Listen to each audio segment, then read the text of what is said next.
একটি বডিতে 5টি machine IFT, tense, muscle stimulation, ultrasound এবং ডিপ হিট, যেটা শর্ট ওয়েভ নামে আমরা চিনি। তো এই মেশিনে আমরা 3টে অংশ নিয়ে আজকে কথা বলবো: আইএফটি, টেন্স এবং muscle stimulation. Step by step সম্পূর্ণ ভিডিওটা দেখবেন, চ্যানেলটা সাবস্ক্রাইব করে দিবেন। কিভাবে মেশিনগুলো অপারেট করতে হয় আপনারা ভিডিওতে দেখতেছেন। ইন্টারফারেন্সিয়াল থেরাপি একটি আধুনিক ইলেকট্রোথেরাপি যা কৌশলগতভাবে শরীরের ব্যথানাশক এবং নিরাময় প্রক্রিয়াকে উদ্দীপিত করতে ব্যবহৃত হয়। এই পদ্ধতিতে 2টি ভিন্ন মধ্যম ফ্রিকোয়েন্সি বৈদ্যুতিক প্রবাহ ত্বকের মাধ্যমে শরীরে প্রবেশ করানো হয়। এই 2টি প্রবাহ শরীরের টিস্যুকে একের অপরের সাথে মিলিত হয়ে একটি নতুন নিম্ন ফ্রিকোয়েন্সির ইন্টারফারেন্সিয়াল কারেন্ট তৈরি করে। এই ইন্টারফারেন্সিয়াল কারেন্ট ব্যথানুভূতি কমাতে, পেশি সংকোচন বৃদ্ধি করতে, রক্ত সঞ্চালন উন্নত করতে এবং ফোলা কমাতে অত্যন্ত কার্যকর। আইএফটি বিভিন্ন শারীরিক সমস্যার চিকিৎসায় ব্যবহৃত হয়, যার মাধ্যমে উল্লেখযোগ্য হল কোমর ব্যথা ও সাইটিকা, ঘাড় ব্যথা ও স্পন্ডালাইসিস, অস্টিওআর্থ্রাইটিস ও রিউমাটয়েড আর্থ্রাইটিস, পেশি স্পাজম ও খিঁচুনি, লিগামেন্ট মচকানো ও পেশি টান, অস্ত্রোপচারের পরবর্তী ব্যথা ও ফোলা, করনিক পেলভিক পেইন, মূত্রাশয়ের অসংযম ইত্যাদি। সুবিধা হচ্ছে শরীরের গভীরে কার্যকরভাবে পৌঁছাতে পারে। ব্যবহারের সময় তেমন কোনো অস্বস্তি হয় না। বিভিন্ন ধরনের ব্যথা ও শারীরিক সমস্যার জন্য ব্যবহার করা হয়। ঔষধের প্রয়োজন কমিয়ে আনতে সাহায্য করে এই আইএফটি থেরাপি। পুনর্বাসন প্রক্রিয়ায় গুরুত্বপূর্ণ ভূমিকা রাখে এই আইএফটি থেরাপি। আইএফটি থেরাপি সাধারণত একজন প্রশিক্ষিত ফিজিওথেরাপিস্ট দ্বারা পরিচালিত হয়। রোগীর অবস্থা এবং সমস্যার ধরনের উপর নির্ভর করে চিকিৎসার তীব্রতা, ফ্রিকোয়েন্সি এবং সময়কাল নির্ধারণ করা হয়। এখন কথা বলবো টেন্স থেরাপি নিয়ে। টেন্স থেরাপির পূর্ণরূপ হচ্ছে ট্রান্সকিউটিনিয়াস ইলেকট্রনিক নার্ভ স্টিমুলেশন, একটি নন ইনভেসিভ ব্যথানাশক চিকিৎসা পদ্ধতি। এই পদ্ধতিতে একটি ছোট ব্যাটারি চালিত ডিভাইস ব্যবহার করা হয়, অনেক সময় বৈদ্যুতিক চালিতও হতে পারে। এই ইম্পালসগুলো স্নায়ুতন্ত্রগুলিকে উদ্দীপিত করে ব্যথার অনুভূতি কমাতে সাহায্য করে।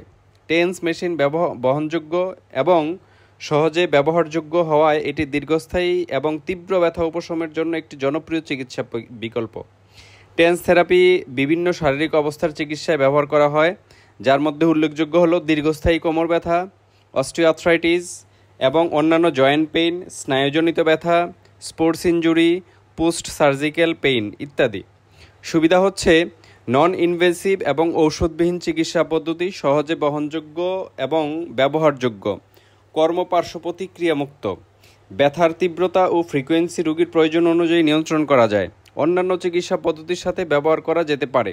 এই মেশিনটা ব্যবহারের সতর্কতা হচ্ছে কিছু ক্ষেত্রে টেন্স থেরাপি ব্যবহার করা উচিত নয়, যেমন হার্টে স্পেসমেকার বা অন্যান্য ইলেকট্রিক ইমপ্লিমেন্ট থাকলে, গর্ভাবস্থায়, ত্বকের ক্ষত বা সংক্রমণের স্থানে, চোখের কাছাকাছি বা মাথার সামনে।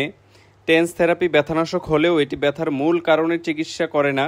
দীর্ঘস্থায়ী ব্যথায় ভুগলে সঠিক রোগ নির্ণয় এবং উপযুক্ত চিকিৎসার জন্য একজন স্বাস্থ্যসেবা পেশাদারের পরামর্শ নেওয়া অপরিহার্য। এখন কথা বলবো মাসেল স্টিমুলেশন নিয়ে। মাসেল স্টিমুলেশন, যা ইলেকট্রিক্যাল মাসেল স্টিমুলেশন বা ইএমএস নামে আমরা চিনি, পরিচিত একটি থেরাপিউটিক কৌশল যেখানে বৈদ্যুতিক ইম্পালস ব্যবহার করে পেশি সংকোচন ঘটানো হয়। এই পদ্ধতিতে স্নায়ু এবং পেশি তন্ত্রগুলিকে উদ্দীপিত করে, যার ফলে পেশি সক্রিয় হয় এবং বিভিন্ন শারীরিক সুবিধা পাওয়া যায়। মাসেল স্টিমুলেশন মেশিন ক্রীড়াবিদ, পুনর্বাসনকারী রোগী এবং বিভিন্ন স্বাস্থ্য সমস্যার সম্মুখীন ব্যক্তিদের জন্য একটি গুরুত্বপূর্ণ সরঞ্জাম হিসেবে বিবেচিত হয়। মাসেল স্টিমুলেশন মেশিন বিভিন্ন শারীরিক অবস্থার চিকিৎসায় ব্যবহৃত হয়, যার মাধ্যমে উল্লেখযোগ্য হলো অস্ত্রোপচারের পর পেশির দুর্বলতা, স্পোর্টস ইনজুরি এবং পুনর্বাসন, স্ট্রোক বা অন্যান্য স্নায়বিক কারণে পেশির দুর্বলতা, দীর্ঘস্থায়ী ব্যথা, পেশি স্পাজম ও খিঁচুনি, মূত্রাশয়ের অসংযম, কসমেটিক উদ্দেশ্যে পেশির টোনিং, এগুলার ক্ষেত্রে মাসেল স্টিমুলেশন ব্যবহার হয়। এর সুবিধা হচ্ছে পেশিকে সক্রিয়ভাবে ব্যায়াম না করেও শক্তিশালী করা যায়। পুনর্বাসন প্রক্রিয়ায় দ্রুত উন্নতি লাভ করা সম্ভব। ব্যথা কমাতে এবং রক্ত সঞ্চালন বাড়াতে সাহায্য করে। সহজে ব্যবহারযোগ্য ও বহনযোগ্য ডিভাইস। শারীরিক কার্যকলাপের সীমাবদ্ধতা থাকলেও এটি একটি কার্যকর বিকল্প। সতর্কতা হচ্ছে কিছু মাসেল স্টিমুলেশন ব্যবহার করা উচিত নয়, যেমন হার্টে স্পেসমেকার অথবা অন্যান্য ইলেকট্রনিক ইমপ্লান্ট থাকলে, গর্ভাবস্থায়, ত্বকের ক্ষত বা সংক্রমণের স্থানে ক্যান্সার আক্রান্ত এলাকায় ধমনী বা শিরার থ্রম্বোসিস থাকলে মাসেল স্টিমুলেশন থেরাপি একজন প্রশিক্ষিত স্বাস্থ্যসেবা পেশাদার তত্ত্বাবধানে গ্রহণ করা উচিত। সঠিক রোগ নির্ণয় এবং উপযুক্ত চিকিৎসার জন্য ডাক্তারের পরামর্শ নেওয়া অপরিহার্য। এই মেশিনটা সম্পর্কে আরও বিস্তারিত জানতে অথবা এই মেশিনটা কীভাবে অর্ডার করবেন অথবা এই মেশিনটা সম্পর্কে কিভাবে আরও জানবেন অথবা কিভাবে চালাবেন বিস্তারিত জানতে আমাদের স্ক্রিনে দেওয়া ইমো হোয়াটসঅ্যাপ নাম্বারে যোগাযোগ করবেন অথবা আমাদের শোরুম ভিজিট করতে পারেন। শোরুমের অ্যাড্রেস ভিডিওর লিঙ্কে দেওয়া আছে, ভিডিওর ডেসক্রিপশনে দেওয়া আছে। ধন্যবাদ সবাইকে। আসসালামু আলাইকুম।